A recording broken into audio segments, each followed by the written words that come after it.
Hello বন্ধুরা, শুভ দুপুর। দুপুরবেলা তোমাদের সাথে একটু কথা বলবো মন করতেছিল বলতে, তাই চলে এলি। কেটে বেরিয়ে এখন খাবো আমি। আইসে করে খাবার দেবো কিটকাট।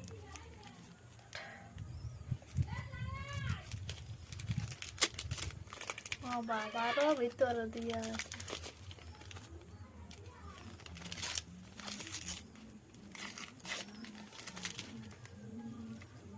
খাবার চলে এসে বন্ধুরা, কেটে বেড়ে নমস্তে। মিষ্টি মিষ্টি যাচ্ছে, তোমাদের জন্য হয়েছে, সবাই চলে আসলাম। ঠিক আছে,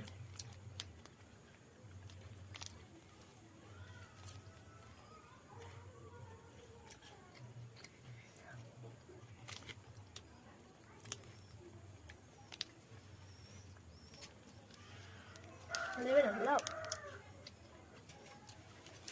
লাও লাগবে গেছে। ঠিক আছে বন্ধুরা, আমি খাচ্ছি, তোমরা লাইক কমেন্ট করে ঠেসিয়ে দাও। ঠিক আছে, আর কে কে খাবার চলে আসবে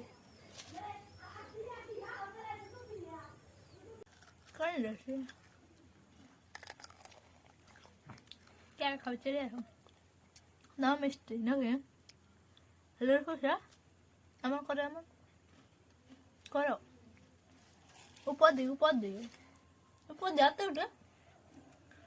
হ্যাঁ, তোমার ঠিক আছে, উপর দিকে 8টা। হুম।